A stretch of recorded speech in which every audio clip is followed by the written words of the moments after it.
Violence is never condoned. Got a big announcement tomorrow.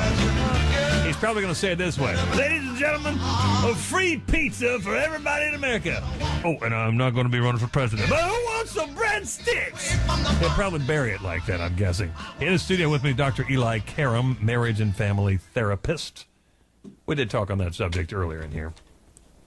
You know, for those who just got in their cars, didn't hear us talking earlier about the Herman Cain situation, having to go home this afternoon, that can't be fun. He made his bed. Yeah, exactly. There you go. All right, let's talk about the impending pressures for the holidays. Now, here we go.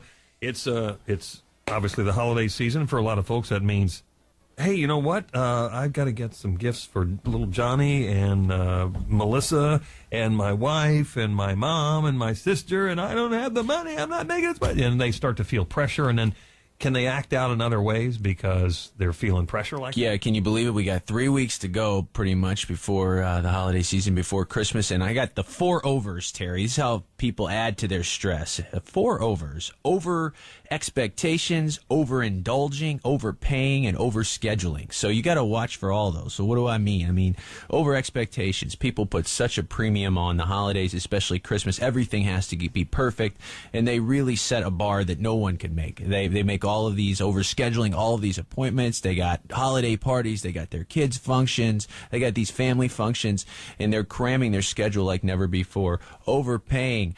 They don't look at the budget. They are moved by the season, and they go above their means to provide for themselves or their loved ones, Christmas spirit, if you will. And then, overscheduling, just putting too much in the calendar. So we got to avoid that because stress, comes in the holiday season because of these unrealistic expectations, because of money problems, because of cutoff from family too. Whether you want to be cut off from them or you don't, still spending the holidays alone is a big time. So these are all common things people come in to see marriage and family therapists for tune-ups and coaching on around this time of year. What are some of the easier ways, though, to lower your expectations? Because some people are type A, perfectionist types, and they think, right.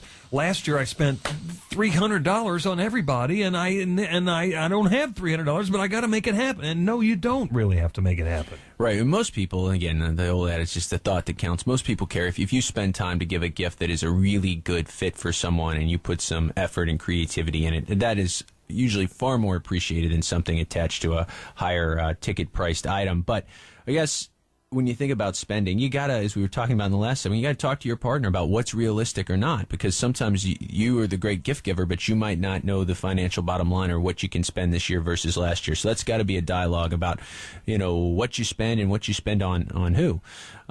So that's one thing you can do. And all right, if I may interject here too, you are a family therapist as well. At what age is it okay to tell the kids, you know what, we don't have the money we used to have? Right. And so Christmas is we're gonna ratchet it down. We're gonna take it down a couple of notches this year. I mean, you don't want to ruin it for some 6-year-old, but can you explain it to a 12 or 14-year-old? What? Yeah, you want to use developmentally appropriate language, like you're saying. How you talk to a 6-year-old is much different than how you talk to 12-year-olds. But I think, again, you have to be transparent. So many parents feel this guilt if they can't give their children these certain things. But if your financial situation is not such that you can't do what you did in other years, you got to tell your kids that. And you don't say it in a mean way or making it feel like some parents would frustration say, oh, well, you were bad or you messed up here, so you're not getting this for Christmas, is a way to cover their not being able to afford something. I don't think you do that. I think you're honest with your kids. And again, maybe it's not the quantity of the gifts, but the quality.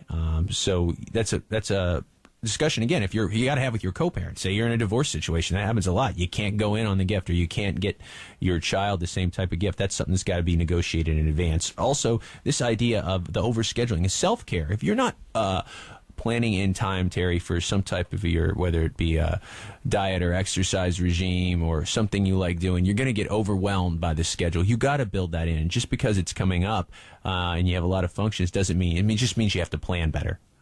Family calendar is a great thing to do in the month of December. We're out of time. I've overscheduled. I'll see you again in a couple of weeks, okay? Be here. Dr. Eli Karam, his website's elikaram.com. It's Karam. Back with James St. James next.